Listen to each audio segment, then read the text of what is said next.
Hello everyone. आज हम लेकर आए हैं एक नया वीडियो काई स्क्वायर टेस्ट से रिलेटेड। और पिछली दो वीडियो में, पहली वीडियो में हमने थ्योरेटिकल कंसेप्ट समझा था, दूसरी वीडियो में हमने कुछ न्यूमेरिकल क्वेश्चंस करे थे। अब इस वीडियो में भी हम कुछ न्यूमेरिकल क्वेश्चंस करेंगे जिससे कि आपको ये कंसेप्ट और अच्छी तरीके से क्लियर हो जाए। तो हम क्वेश्चन स्टार्ट करेंगे। Question number 1। तो मैं क्वेश्चन लेकर आता हूँ इसमें।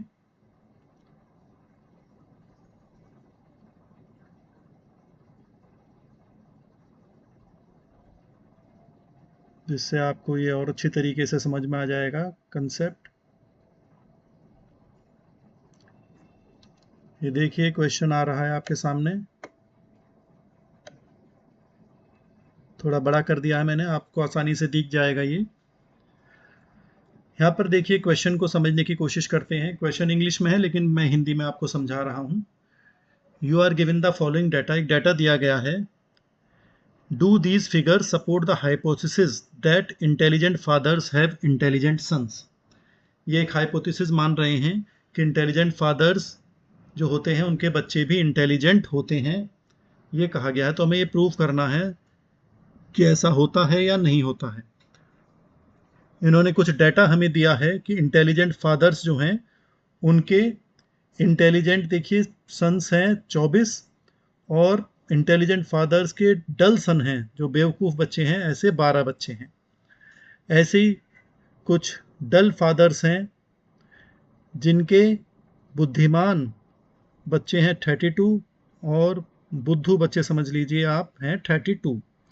अब हमें देखना है कि इंटेलिजेंट फादर्स जो बुद्धिमान पिता हैं उनके बच्चे भी बुद्धिमान होते हैं या नहीं होते हैं। ठीक है, क्वेश्चन समझ गए आप? तो ये हमें प्रूव करना है। यहाँ अगर आप देखेंगे तो हम इंटेलिजेंट फादर्स की बात करते हैं। क्वेश्चन को कॉपी कर लीजिएगा आप, क्योंकि बार बार फिर ये ऊपर चला जाएगा। तो इंटेलिजेंट फादर्स,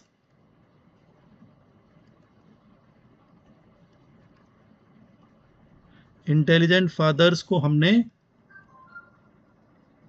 ए मान लेते हैं।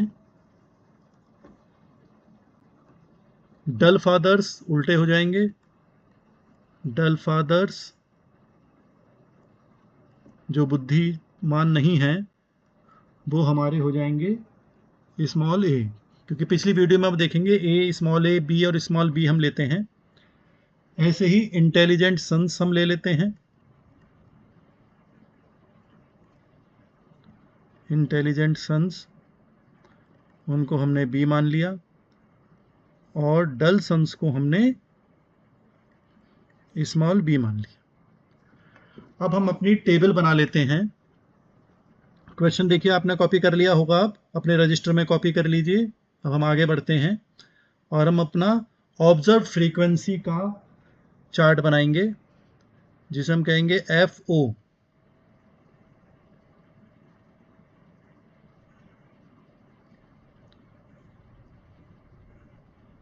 ये आप सीख गए होंगे क्योंकि पिछली वीडियो में भी हमने ये बनाए थे। यहाँ पर हम, आपको पता ही है, ए लिखते, यहाँ पे लिखेंगे ए, स्मॉल ए, बी, स्मॉल बी, और ये टोटल नंबर ऑफ फ्रीक्वेंसी।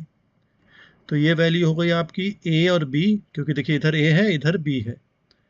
इधर हो जाएगा, इधर ए है इधर बी है, तो ये हो गया ए बी। इधर ए है, इधर स्मॉल बी है, और इधर स्मॉल ए स्मॉल बी। अब इनमें वैल्यू पुट कर लेते हैं। अगर आप देखेंगे इंटेलिजेंट फादर ए, ये देखिए ए और बी देखना है हमें, ए और बी। तो इंटेलिजेंट फादर ए, इंटेलिजेंट सन बी। तो ए और बी देखना है हमें, इंटेलिजेंट फादर और इंटेलिजेंट सन कितने हैं। तो अगर आप देखेंगे इंटेलिजेंट फादर इंटेलिजेंट सन, ये देखिए यहाँ पे 24 दे रखा है आपको, तो ये हम यहाँ पर 24 लिख लेंगे। यहाँ पर हमने लिख लिया 24। अब कैपिटल ए स्मॉल बी, तो कैपिटल ए है इंटेलिजेंट फादर और स्मॉल बी है डल सन। इंटेलिजेंट फादर और डल सन देखना है, तो इंटेलिजेंट फादर और डल सन ये हैं, तो ये है हमारा 12। तो यहाँ पर हम 12 लिख लेंगे।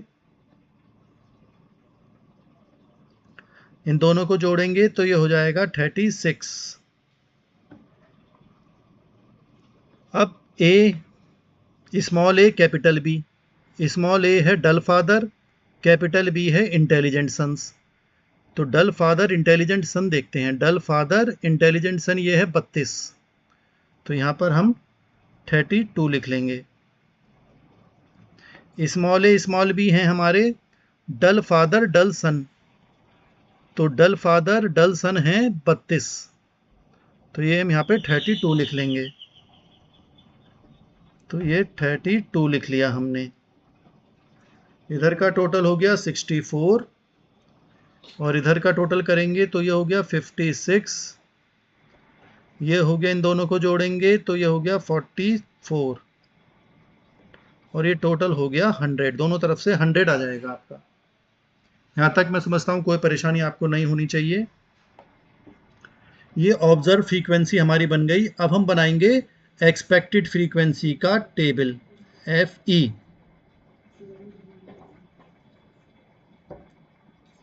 इसको हम बनाएंगे।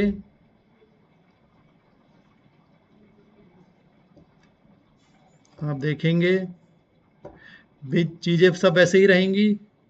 AB, इधर B है जो 56 ही रहेगा, B स्मॉल है 44 ही रहेगा, NA हमारा 100 रहेगा,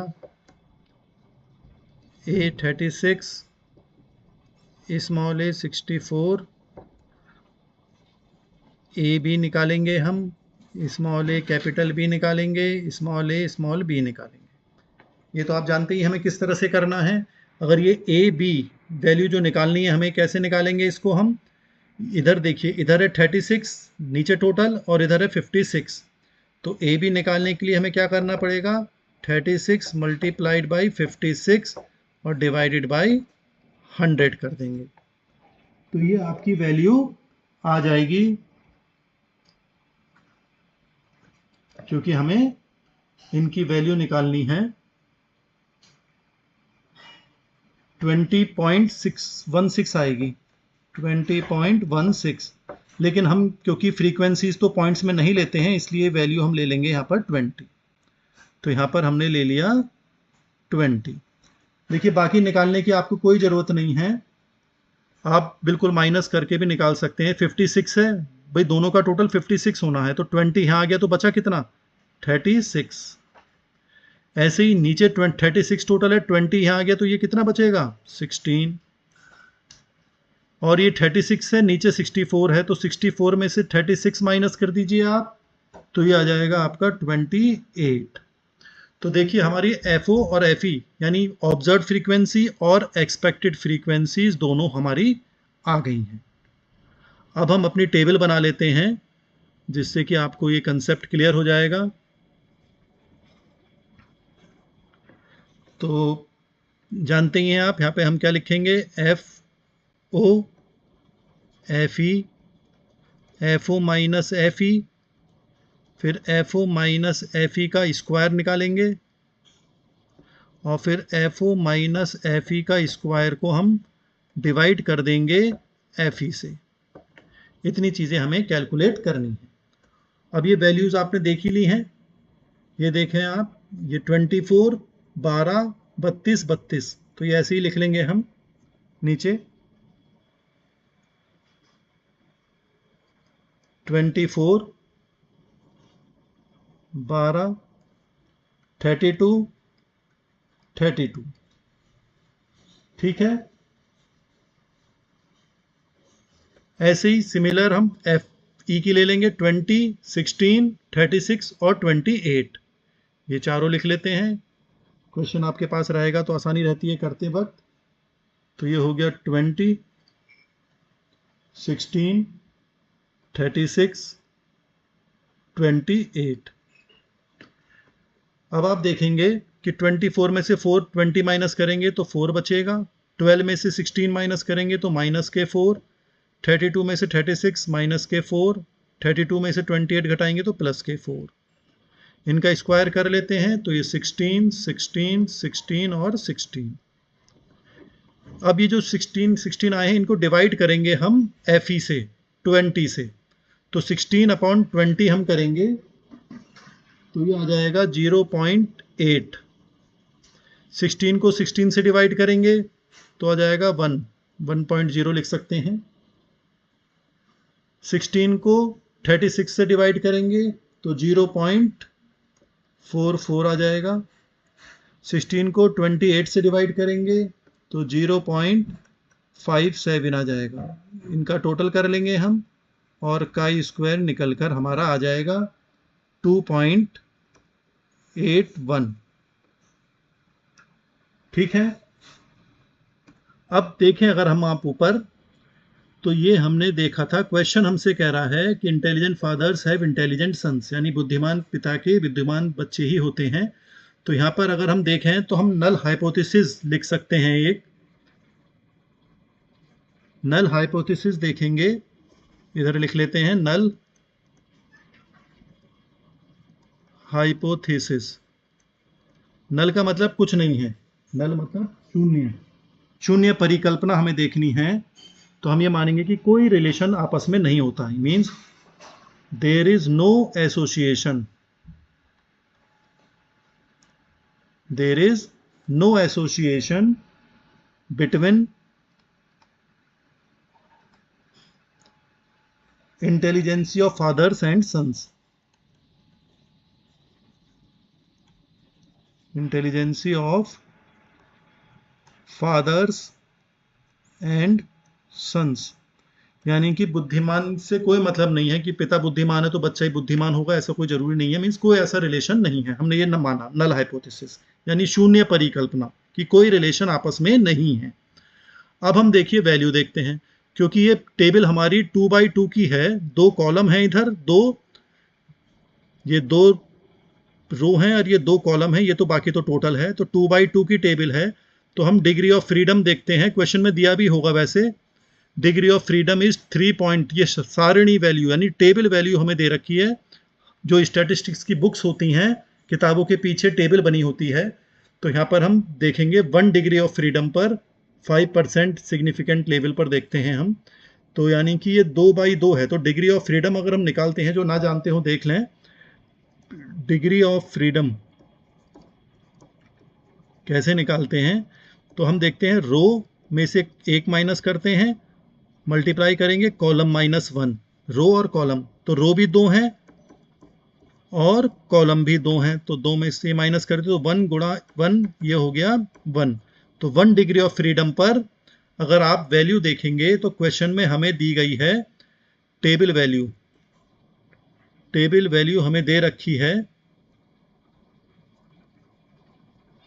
टेबल वैल्यू हमें दे रखी है 3.84। अब आप देखिए हमारी कैलकुलेटेड वैल्यू निकल कर आई है, कैलकुलेटेड वैल्यू निकल कर आई है 2.81। तो यहां पे लिखेंगे हम 2.81। तो हमारी कैलकुलेटेड वैल्यू जो है वो कम है टेबल वैल्यू से। तो आप देख सकते हैं कैलकुलेटेड वैल्यू हमारी कम है, यानी कि 2.81 इज लेस देन 3.84। जब कैलकुलेटेड वैल्यू कम होती है तो जो नल हाइपोथेसिस होता है वो एक्सेप्ट कर लिया जाता है। यानी कि नल हाइपोथेसिस, शून्य परिकल्पना जो थी, is accepted.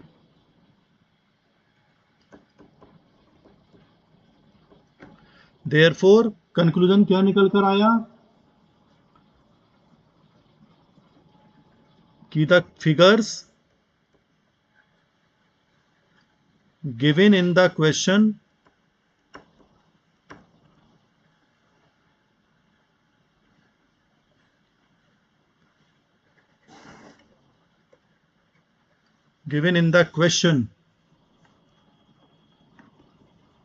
Do not support, ये लिखना पड़ता है हमें परीक्षा में जब प्रश्न करना होता है, do not support the hypothesis, जो क्वेश्चन में पूछा गया था वो सपोर्ट नहीं कर रहा। Do not support the hypothesis that intelligent sons,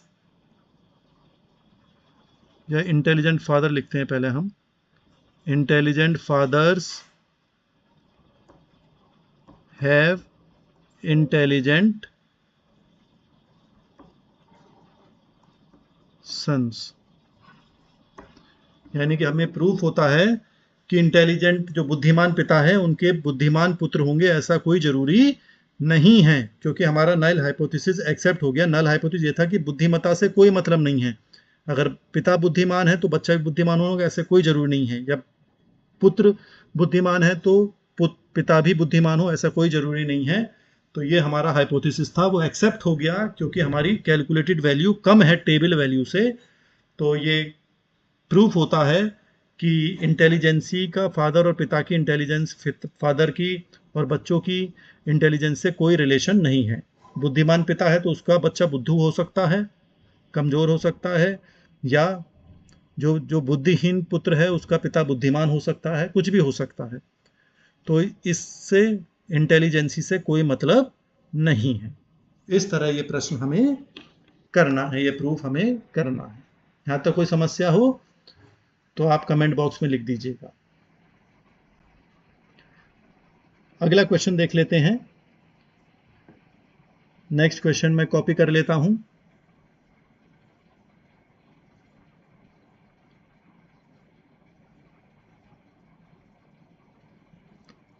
ये देखिए हमारा दूसरा प्रश्न है।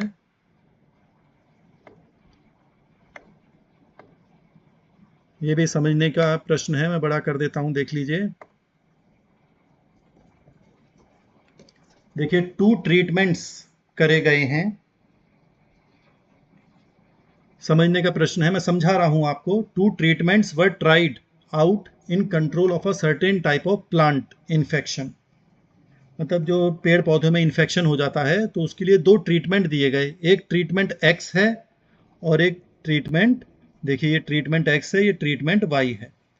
400 प्लांट पर ये करा गया ट्रीटमेंट एक्स और 400 पौधों पर ट्रीटमेंट वाई करा गया, यानी कि टोटल पौधे हो गए हमारे प्लांट्स 800 हो गए। अब ये देखेंगे यहाँ पर आप कि इस जब ट्रीटमेंट करा गया तो 400 प्लांट में 80 डिफेक्टिव हैं, इन्फेक्टेड हो गए, मतलब जिनको जैसे कीड़ा लग जाता है कुछ। और ऐसी ट्रीटमेंट वाई दिया गया, उसमें 70 पौधे इन्फेक्टेड हो गए, यानी उनको कीड़ा वगैरह लग गया होगा, कुछ बीमारी लग गई उनको या कीड़ा लग गया, कुछ भी हो सकता है। अब हमसे पूछा है may it be concluded that treatment x, कि ट्रीटमेंट एक्स सुपीरियर है वाई से।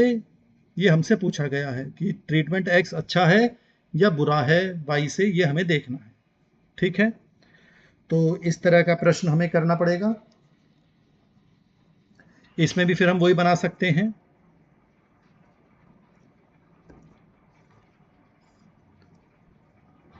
तो पहले हम नल हाइपोथेसिस लिख लेते हैं। नल हाइपोथेसिस हम क्या माने कि नल हाइपोथेसिस शून्य है, मतलब कोई रिलेशन नहीं है, मींस सब एक से हैं, कोई अलग नहीं है। तो देयर इज नो डिफरेंस, कोई अंतर नहीं है इन 2 टाइप्स ऑफ ट्रीटमेंट्स। जो ये 2 तरह के ट्रीटमेंट दिए जा रहे हैं, इनको में आपस में कोई अंतर नहीं है, सब हम मान रहे हैं सब एक सा ही है, कुछ नहीं है अलग। अब हम फ्रीक्वेंसी बना लेते हैं, टेबल एफओ टेबल और एक एफई टेबल बना लेंगे।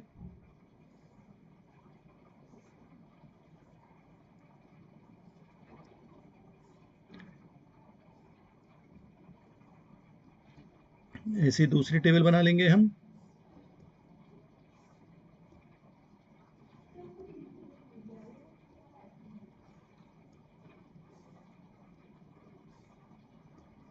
ठीक है, अब देखिए 400 प्लांट हैं तो n तो हमारा कितना हो जाएगा 800 हो जाएगा।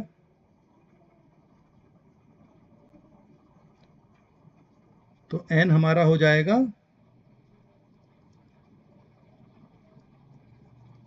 800, वो n 800 ही रहेगा।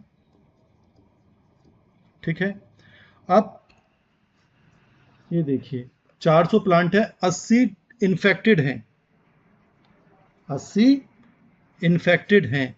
ये ऑब्जर्व फ्रीक्वेंसी हमें दे रखी है, 80 इन्फेक्टेड हैं। ये हो गया हमारा 80 इन्फेक्टेड हैं। तो इन्फेक्टेड कितने नहीं होंगे? 320, यानी कि टोटल हमारे 400 हैं। ऐसे ही दूसरे वाले में देखते हैं, ट्रीटमेंट वाई में 70 इन्फेक्टेड हैं, तो 330 सही होंगे, नॉट इन्फेक्टेड। 400 हो गया, टोटल 800 हो गया। इधर टोटल करेंगे तो ये 150 आएगा, इधर टोटल करेंगे तो ये 650 आएगा, और टोटल बराबर हो गया। एफ ई टोटल वही रहता है, इसमें कोई बदलाव नहीं होता है, 650 ही ऐसे ही रहेगा, 400 इधर 400 इधर, क्योंकि 800 हमारा ट्रीटमेंट हुआ था।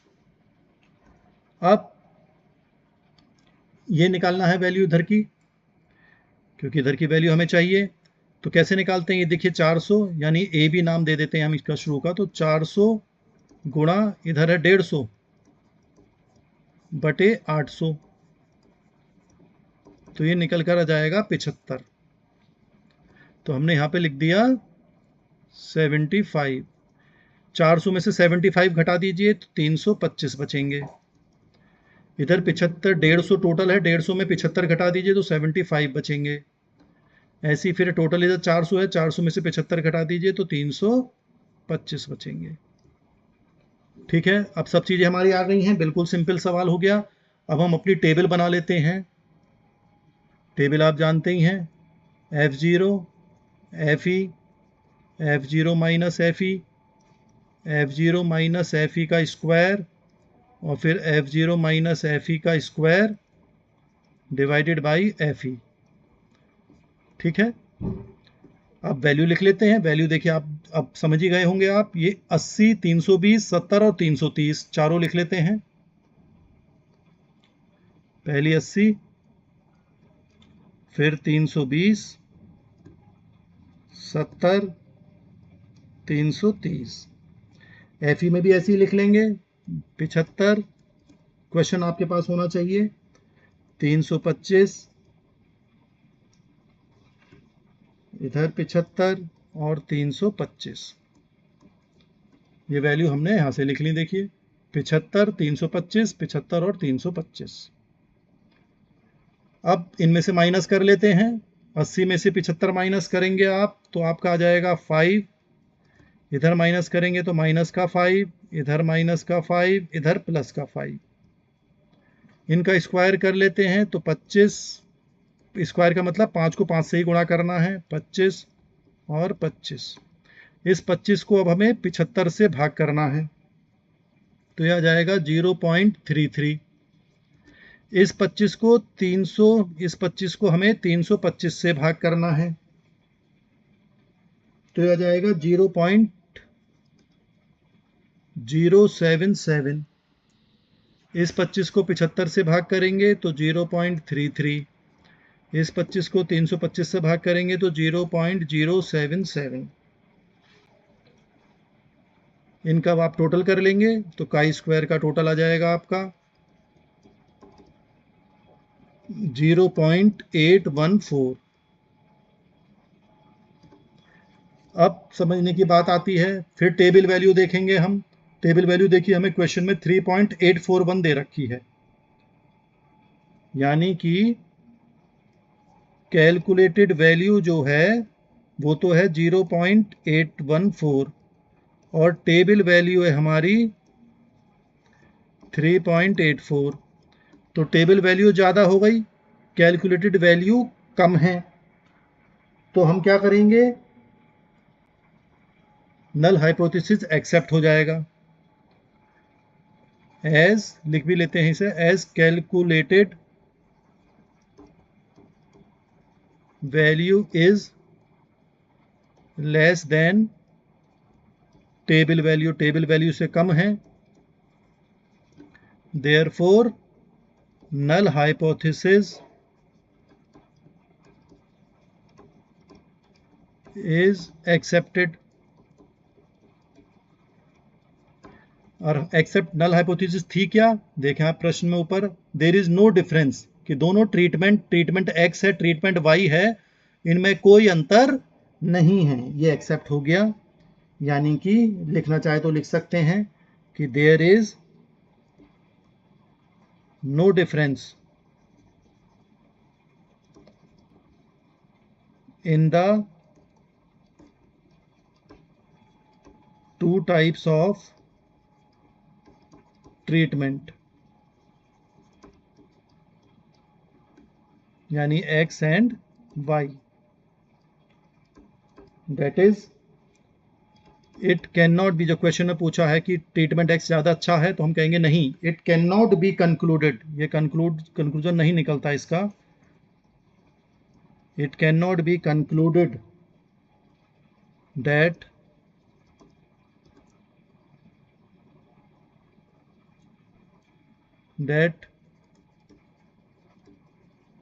treatment X is superior या inferior, ऐसा कुछ नहीं है। सुपीरियर मतलब अच्छा, इंफीरियर मीन्स खराब। तो ट्रीटमेंट एक्स कोई ऐसा नहीं है कि ट्रीटमेंट एक्स अच्छा है या बुरा है टू ट्रीटमेंट वाई, कि ट्रीटमेंट वाई के कंपैरिजन में ट्रीटमेंट एक्स अच्छा है या बुरा है, ऐसा कंक्लूजन नहीं निकल पा रहा है। हम ये कंक्लूड नहीं कर सकते क्योंकि हमारी कैलकुलेटेड वैल्यू कम आ रही है। तो नल हाइपोथेसिस एक्सेप्ट हो गया कि भाई ट्रीटमेंट एक्स और ट्रीटमेंट वाई दोनों एक जैसे हैं, इनमें कोई अंतर नहीं है। ट्रीटमेंट एक्स, सवाल में हमसे पूछा है कि ट्रीटमेंट एक्स ज़्यादा अच्छा है, तो हम कहेंगे नहीं, ट्रीटमेंट एक्स अच्छा है या बुरा है, ये कंक्लूड हम नहीं कर पा रहे, ये कंक्लूजन हम नहीं निकाल पा रहे हैं। तो इस तरह से ये कंक्लूजन हमारा आ गया। कोई परेशानी? अगर परेशानी हो तो आप कमेंट बॉक्स में लिख दीजिएगा। चलिए एक प्रश्न हम और देख लेते हैं, थर्ड क्वेश्चन देख लेते हैं, तो आपको ये कंसेप्ट और क्लियर हो जाएगा। थर्ड क्वेश्चन मैं कॉपी कर लेता हूं।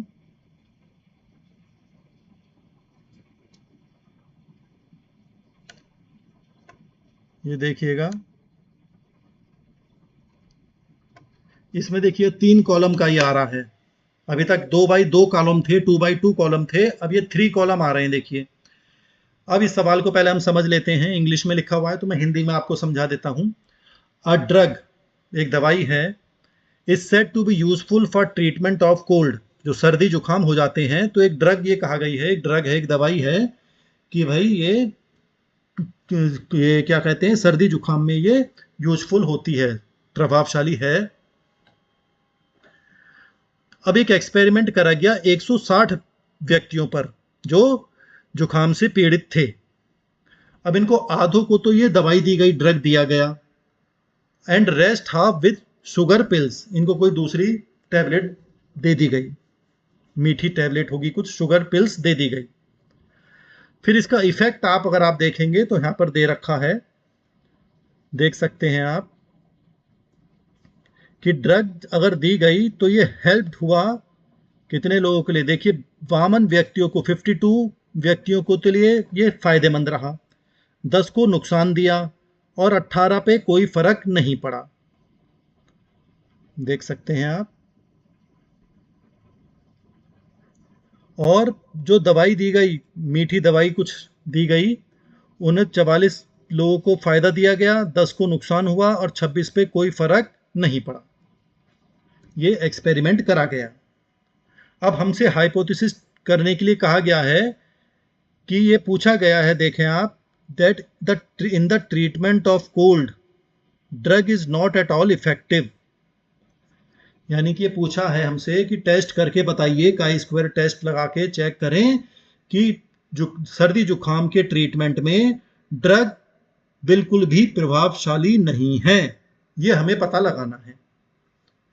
अब इसे पता लगाने के लिए फिर हमें टेबल बनानी पड़ेगी, और टेबल बनाकर हम FOFE सब निकालेंगे, ऑब्जर्व फ्रीक्वेंसी, एक्सपेक्टेड फ्रीक्वेंसी निकालेंगे और काई स्क्वायर की वैल्यू निकालेंगे। तो सवाल देखते हैं। तो यहां पर अगर आप देखें,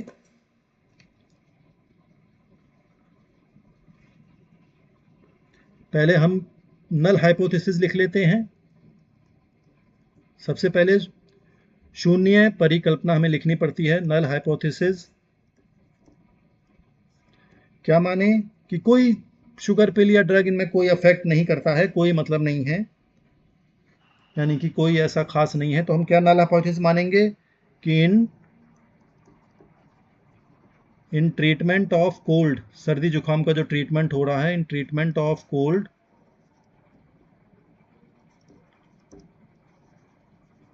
the drug is not at all effective, यानी कि वो प्रभावशाली नहीं है। Effective compare to sugar pills.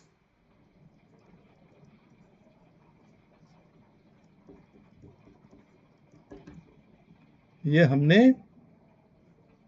मान लिया कि भाई जो ड्रग है वो प्रभावशाली, ज़्यादा प्रभावशाली नहीं है शुगर पिल्स के कंपेयर करते हुए। अब हम वैल्यू देख लेते हैं क्या क्या मानेंगे।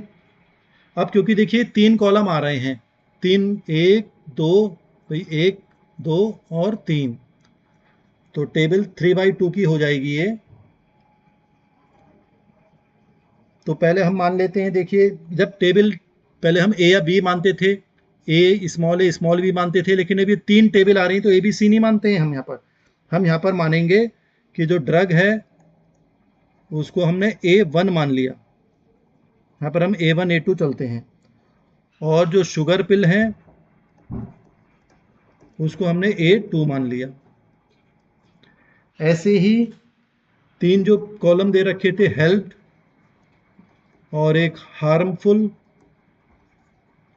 और एक तीसरा है नो इफेक्ट, कोई फर्क नहीं पड़ा, चाहे ड्रग दो या शुगर पिल दो कोई फर्क नहीं पड़ा। तो इसको हम मान लेते हैं B1, इसको B2, इसको B3।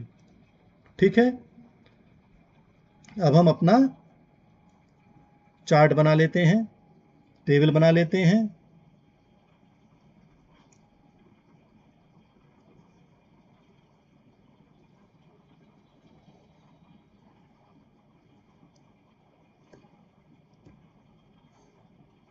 क्योंकि कॉलम एक रो ज़्यादा है, एक कॉलम ज़्यादा है, 1 2 3, तो यानी ये हो गया A1 B1, इधर A1 B2 A1 B3, इस तरह से लिखा जाता है। और ये टोटल इधर A1 रहेगा, इधर A2 रहेगा, और ये तो N है ही, 160 प्रश्न में दिया हुआ है, 160 व्यक्ति हैं। इधर हो जाएगा अब ये, इधर क्योंकि नीचे जो होता है वो B1 होता है, B2 होता है, B3 होता है, तो इधर हो गया ये A2 B1 A2 B2 A2 B3। अब हम अपनी वैल्यू लिख लेते हैं। देखिए सब लाइन से दे रखी है, 52 10 18, 52 10 18 लिखा हुआ है, और 44 10 26 लिखा हुआ है। ये ऐसे ही लिख लेते हैं, बिल्कुल सेम दिया हुआ है हमें, तो यहाँ पे वैल्यू आ जाएंगी इनकी 52 10 18, इनका टोटल हो गया 80। दूसरी लाइन है 44 10 26, इसका टोटल हो गया 80। इन दोनों को जोड़ लो तो ये हो जाएगा 96, 10 और 10 को जोड़ लो 20, 18 और 26 को जोड़ लीजिए 44। ये हमारी FO बनकर आ गई, ऑब्जर्व फ्रीक्वेंसी। अब हम FE बना लेते हैं नीचे, FE। बार बार आपको प्रैक्टिस करनी पड़ेगी, तभी आप ये प्रश्न समझ पाएंगे। 1 2 3 कॉलम, 2 रो हैं, इनमें भी फिर वैसे ही हमें करना है।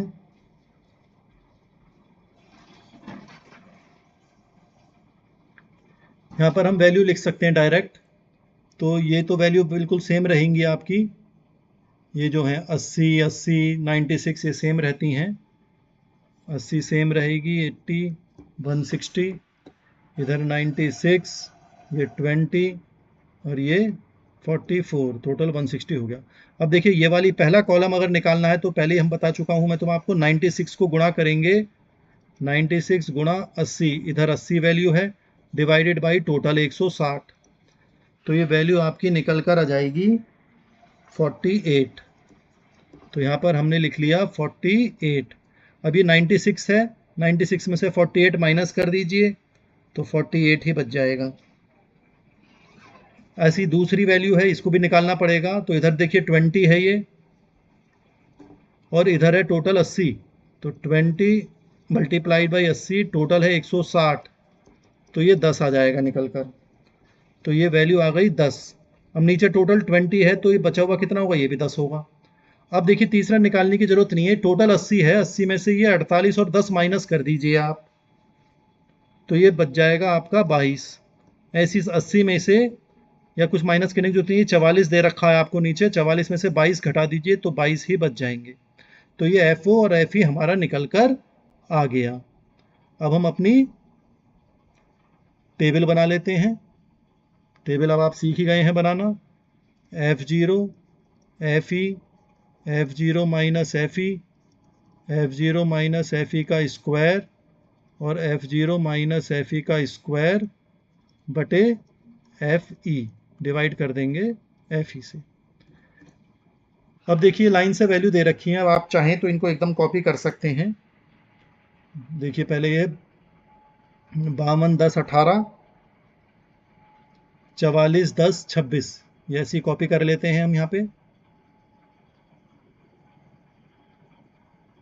तो 52, 10, 18, 44, 10, 26, ऐसी FE वाली जो टेबल थी वो आपने अभी देखी होगी, उसको भी ऐसी कॉपी कर लेते हैं। 48, 10, 22, 48, 10, 22, माइनस कर लेते हैं, तो माइनस करेंगे तो 4 आएगा, 0, माइनस के 4, माइनस के 4, 0 और 4, स्क्वायर कर लेते हैं, 4 को 4 से ही गुणा करेंगे, 4 इंटू 4 26, 16, ये 0, 4, 4, 16, 4 गुणा 4 16, 0 और ये 16।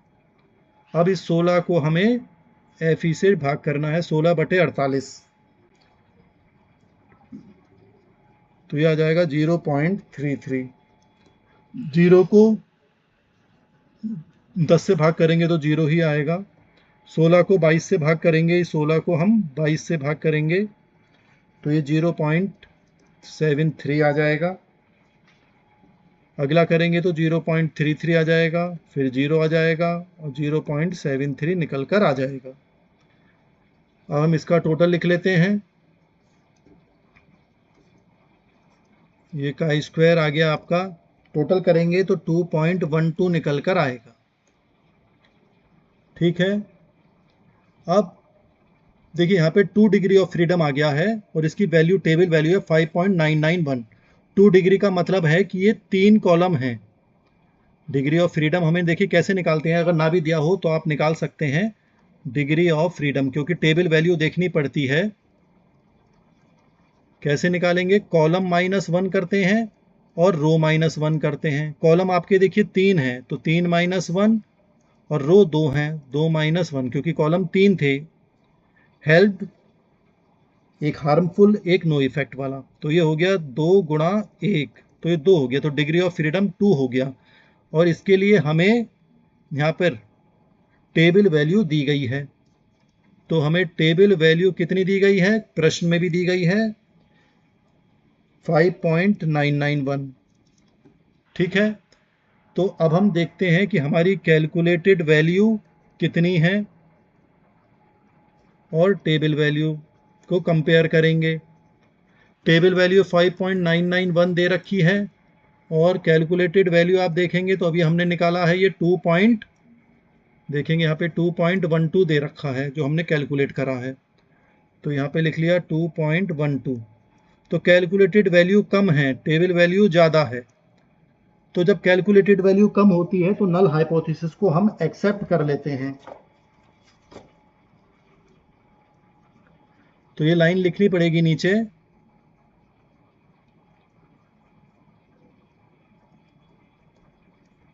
The table value is less then, नहीं टेबल वैल्यू तो ज़्यादा है, या ऐसे लिख लेते हैं, हम काट देते हैं इसको, ऐसे लिखते हैं द कैलकुलेटेड वैल्यू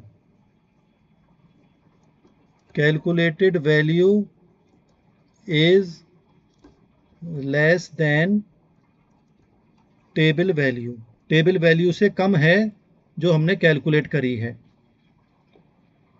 ठीक है, तो हेंस अवर जो हमने नल हाइपोथेसिस माना है, नल हाइपोथेसिस एक्सेप्ट हो जाएगा, नल हाइपोथेसिस इज एक्सेप्टेड। इसका मतलब नल हाइपोथेसिस देख लेते हैं क्या बनाया था हमने, आपने लिखा होगा अपने रजिस्टर में। देखिए नल हाइपोथेसिस हमने माना है कि drug is not at all effective, drug sugar pill और ड्रग में कोई फर्क नहीं है, ड्रग कोई खास प्रभावशाली नहीं है, ये हमने माना था, वो ही एक्सेप्ट हो गया। तो इसका मतलब क्या मतलब निकला, it means that there is no difference, कोई अंतर नहीं है, इन द टू टाइप्स, जो दो तरह की हम ट्रीटमेंट दे रहे थे, टू टाइप्स ऑफ ट्रीटमेंट।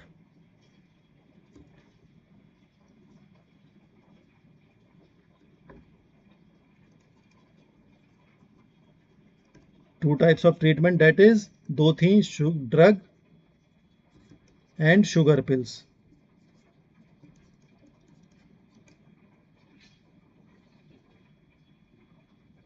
यानी कि कोई फर्क नहीं है। तो यानी कि ड्रग और शुगर पिल में दोनों कोई प्रभावशाली है या दोनों अप्रभावशाली है, ऐसा कोई फर्क यहाँ पे नहीं पता चल रहा है, कि दोनों में कोई अंतर नहीं है, दोनों ही एक जैसी हैं, कोई प्रभावशाली इसमें एक्स्ट्रा ज़्यादा नहीं है, ये प्रूफ होता है। तो मैं उम्मीद करता हूँ कि ये 3 प्रश्न हमने करे हैं तो आपको ये समझ में आ गए होंगे। इनको आप बार बार प्रैक्टिस करिएगा, फिर भी कोई समस्या हो आप बार बार वीडियो देखिए, इन क्वेश्चंस को बार बार करिए, फिर भी ना समझ में आए तो कुछ पॉइंट अगर समझ में नहीं आ रहा है तो कमेंट बॉक्स में लिख दीजिएगा। धन्यवाद।